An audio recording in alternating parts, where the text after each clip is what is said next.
Assalamualaikum warahmatullahi wabarakatuh.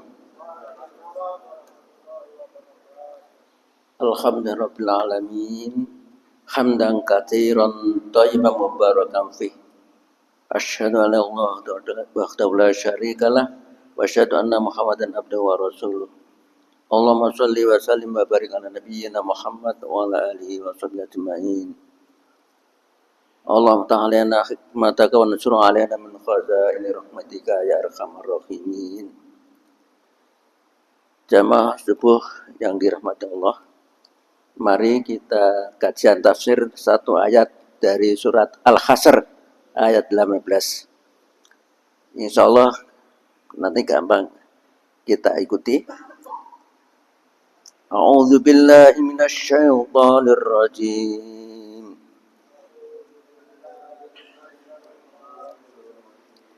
Ya ayyuhalladzina amanu taqullaha wal tanzur nafsum ma qaddamat lighad.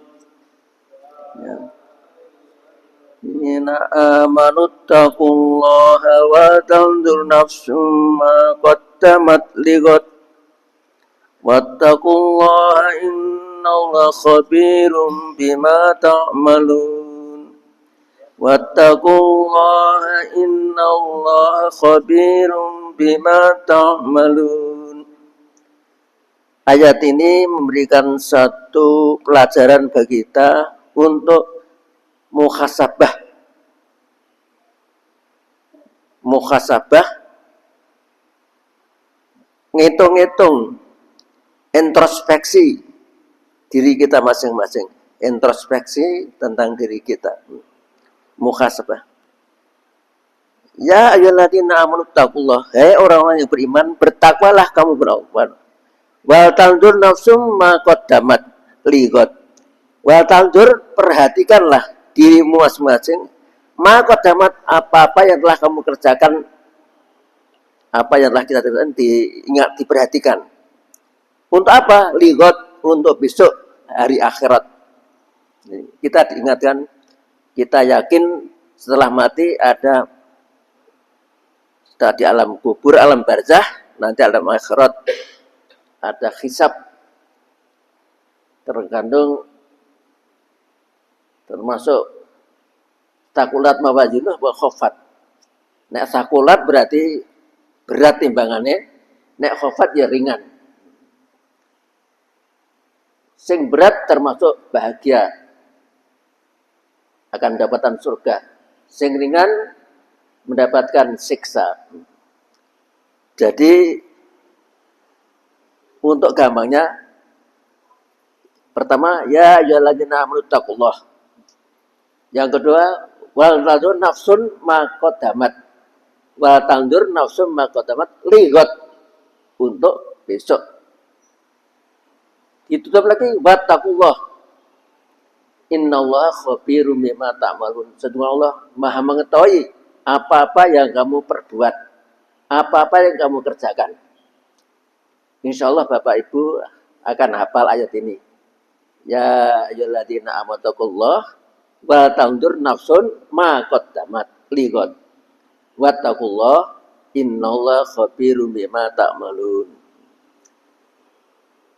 Jadi apa yang telah kita kerjakan, ingat, kira-kira wis pantes nak tangguh sangu mati. Amalku, ibadahku, sholatku, pasaku, baktiku marang tua, didik anak-anak, tugas karo tetangga, ya itu diperhatikan. Apa masih ada kesalahan kami atau kekurangan kami? Sehingga ada istilah, ini sering dipun sampaikan, mangkana yaumu khairan min amsi fahuwa rabihun. Barang siapa hari ini lebih baik daripada kemarin, itu akan untung. Tapi sebaliknya, mangkana yaumu misla amsi fahuwa maghbunun. Barang siapa yang hari ini padha wae karo wingi, itu maghbunun. Termasuk apa? Termasuk rugi. Jadi nek Padha karo wingi ya rugi. Wingi wis sregep jamaah tiba-tiba sekarang tidak. Sregepnya nek pas poso tok bar ya lumayan poso tidak. Tapi masih dianggap rugi. Jadi kalau hari ini sama saja dengan kemarin termasuk maghbunun. Tapi kalau wa mangkana jamu syarron min amsi bahwa mal'unun. Barang siapa yang hari ini lebih jelek dari kemarin itu termasuk mal'un, celaka, dikutuk. Nek luwih apik baru kanan beruntung, nek podo dianggap rugi, nek luwih elek celaka. Itu pengertian yang biasa. Sehingga Umar bin Khattab ngendika ngati-hati. Ngati-hati. Sebelum kamu dihisab Allah, hisablah dirimu sendiri. Khasibu anfusakum qabla an tuhasabu. Introspeksilah dirimu. Telitilah awakmu dhewe-dhewe. Ojo nganti dihisab besok kamu akan kecewa. Jadi kita ngurasi kekurangan kita, kesalahan kita, sikap-sikap kita, sehingga kita sering mohon pada Allah agar apa yang kita lakukan ini berdasarkan ilmu, sehingga yang kita lakukan akan benar dan berpahala.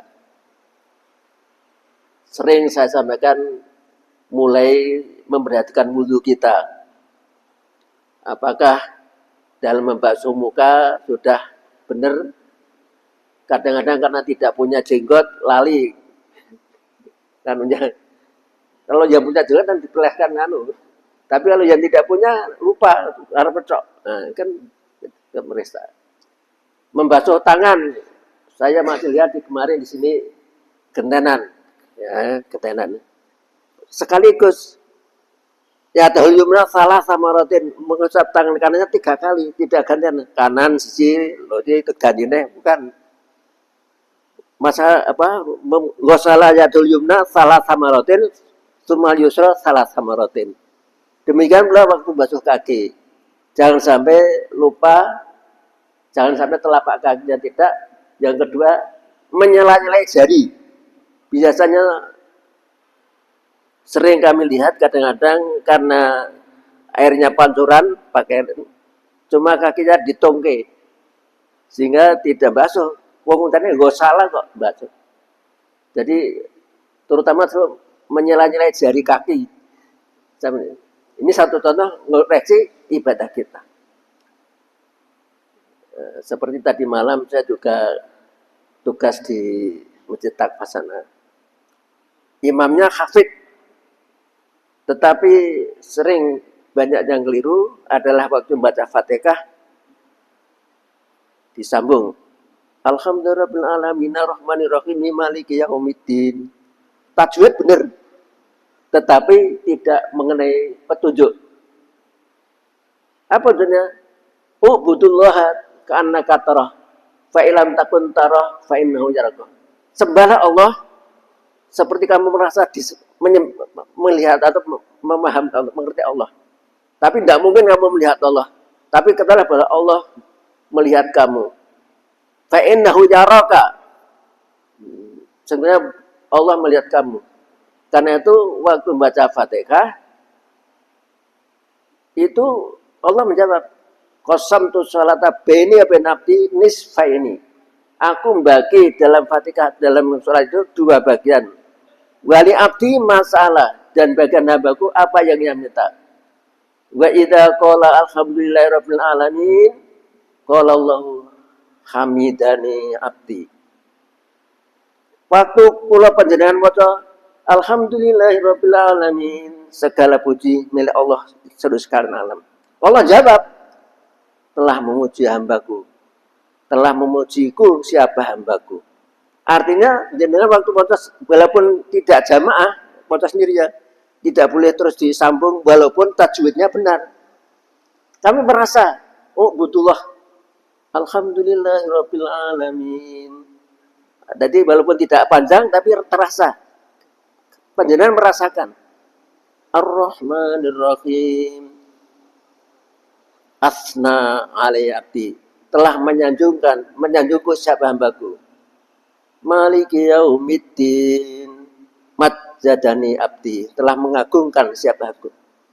Iya karena butuh, iya karena nasta'in. Hadza li abdi. Wali abdi masalah. Hanya kemudian kami menyembah dan hanya kepada kami minta pertolongan. Kita mohon gitu. Mulai iya karena butuh sampai wali mau kembali melalui adalah hak kita. Wali abdi masalah. Bagi hambaku apa yang ia minta. Mohon petunjuk jalan lurus, mohon pertolongan. Jangan sampai termasuk hamba yang dimurkai dan hamba yang sesat. Ghairil maghdubi alaihim waladhdallin. Jadi mantap tuh. Jangan sampai kita termasuk hamba Allah yang dimurkai dan sampai termasuk hamba yang sesat. Itu permintaan kita. Jadi itu dalam rangka muhasabah, itu dalam masalah ibadah. Dan memang bulan Ramadan adalah pernah sahabat tanya, ayul amal ya Rasul di Ramadan. Amal apa ya Rasulullah yang paling utama di bulan Ramadan? Adalah afdhalus sadaqah. Afdhalus sadaqah fi Ramadan. Sedekah di bulan Ramadan. Panjenengan lihat film di Mekah itu, Pak. Banyak para ahlinya tuh berlomba-lomba untuk menyiapkan buko. Sampai buka ada petugas urus, ayo buku nangkene, buku nangkene. Saya berlebih-lebih di sana itu. Itu karena afdhalus sadaqah fi Ramadan tadi.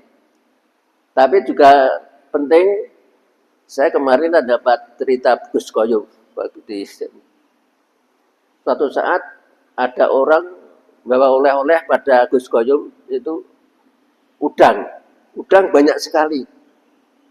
Pak Kiai takon orang ngono iki urang wis menake iki kondi. Niki pancen kangge Kyai, kangge Kyai. Ya ngono kok udang wis menake. Kena wae ngormati aku ya kena, ya pertama aku matur nuwun. Aku takon wah iso entuk udang semenake kondi.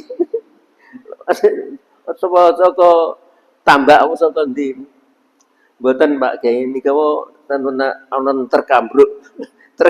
Terkambruk ana isi urang lah kula mendet.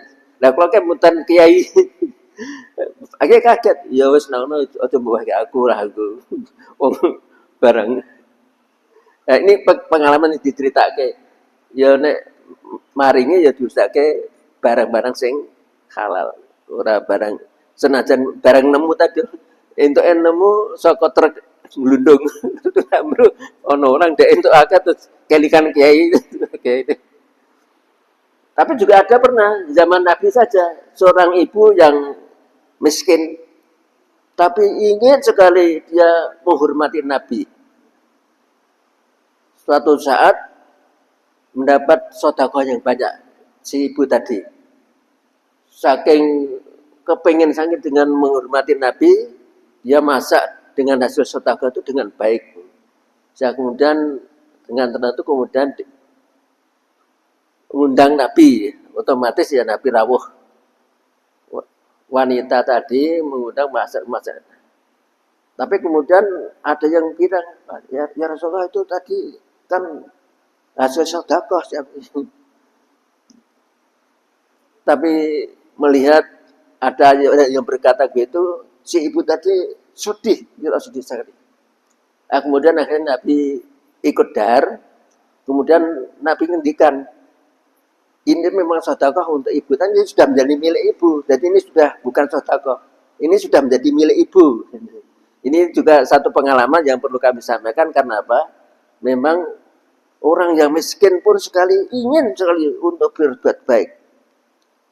Ingin menghormati nabinya sampai begitu.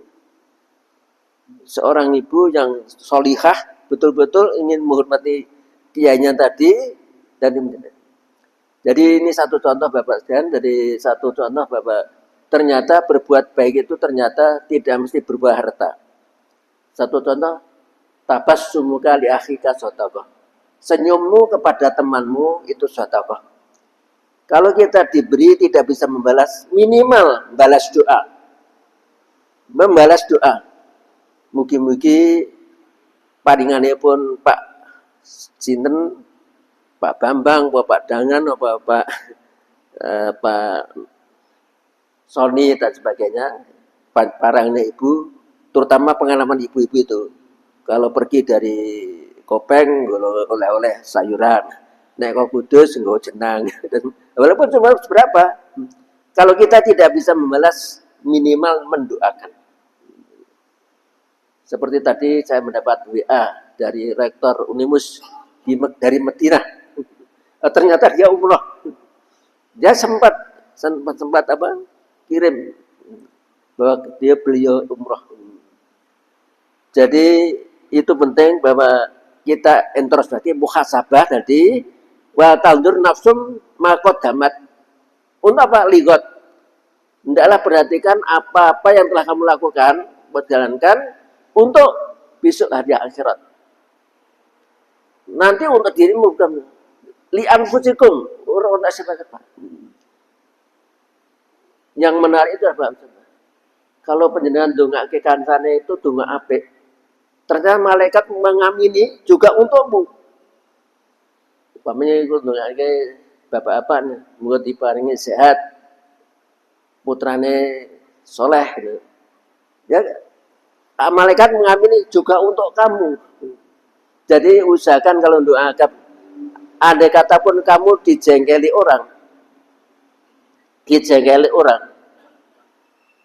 jangan kamu membalas kejengkelan, tapi balaslah mudah-mudahan saudaraku diberikan sadar, diberikan ampunan. Jadi dongane luwih apik.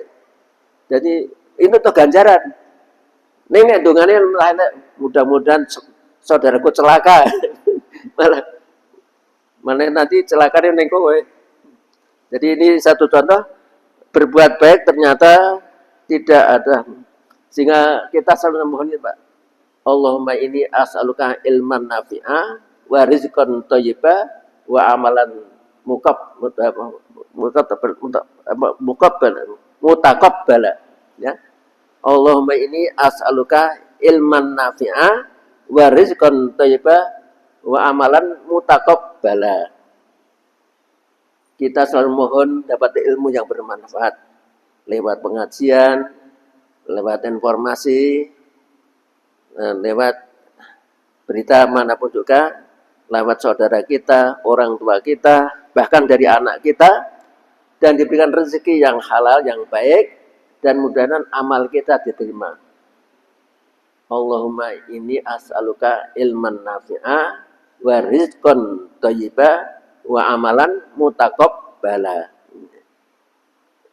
Mugi nampi ilmu ingkang bermanfaat, rezeki ingkang sae ingkang halal, lan mugi amal-amal kita niku katampi dening Gusti Allah.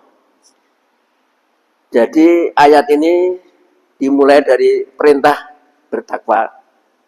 Terus nggatek kono amal perbuatan yang telah lalu. Untuk apa? Bukan untuk siapa-siapa atau dipuji orang, tapi ingin besok ligot untuk besok di akhirat. Dan ditutup lagi, wattaqullah, ingat, berarti innallaha khabirum bima ta'malun, Allah mengetahui apa-apa yang kamu lakukan. Inilah yang sehingga kita ada ayat berikutnya yang perlu kita perhatikan. Ya ayyuhalladzina amanu la tulhikum amwalakum wa auladukum an dzikrillah.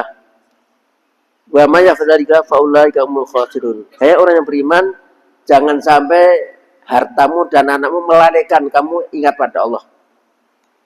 Panjenengan wajib memperhatikan harta dan anak-anak kita, tapi jangan sampai melalaikan kamu ingat pada Allah. Kalau kamu sampai melalai, sibuk ngurusi bondolan anak, ning ora ingat marang Gusti Allah, salate keteter, puasanya so, ora kuat dan sebagainya, nanti kamu rugi. Oleh kamu tetap memperhatikan, tapi jangan lupa latul hikum, jangan sampai melalaikan untuk zikrullah, ingat kepada Allah. Kalau kamu begitu melalaikan latul hikum, maka kamu minal khosirin, termasuk orang-orang yang rugi. Kami kira itu sifatnya khasibu anfusakum qabla an tuhasabu. Introspeksi, periksalah dirimu sendiri sebelum kamu nanti besok dihisab di Gusti Allah. Itu intinya, dan monggo selalu kita ikuti dengan doa. Allahumma inni as'aluka ilman nafi'ah wa rizqan thayyiba wa amalan mutaqabbala. Demikian, mudah-mudahan kita senantiasa mendapatkan maunah pertolongan dari Allah Subhanahu wa taala, tetap sehat dan kita bisa menjalankan Ramadan ini dengan baik, karena sangat hebat Bapak Ibu sekalian. Nabi kita yang luar biasa. Kelingan umatnya itu termasuk umat yang pendek umurnya, tentunya sedikit namanya. Ya Allah, umatku ini pendek umurnya, tentunya amalnya juga sedikit. Keluar Nabi ini kemudian Allah memberikan balasan, turun surat Al-Qadr. Inna azalnahu fi lailatul qadr wa ma adraka lailatul qadri khairun min alfi syahr. Lailatul Qadar itu lebih bagus dari 1000 bulan. 1000 bulan itu adalah 83 tahun setengah. 1000 bulan. Panjenengan nanti untuk bisa mendapatkan Lailatul Qadar, usahakan kita berusaha tetap menghidupkan Ramadan, terutama nanti juga 10 akhir Ramadan. Itu kita usahakan mendapatkan Lailatul Qadar yang hikmahnya Allah memberikan satu kanugerah yang luar biasa. Amalan bulan Ramadan tadi seperti melakukan 1000 bulan. 1000 bulan adalah 83 tahun setengah. Kami kira itu sebagai surat Al-Hasr ayat 18. Al-Hasr ayat 18 yang mudah-mudahan termasuk muhasabah dari kita. Mari kita akhiri dengan kafaratul subhanakallahumma bihamdika asyhadu an la ilaha illa anta astaghfiruka wa atubu ilaik. Assalamualaikum warahmatullahi wabarakatuh.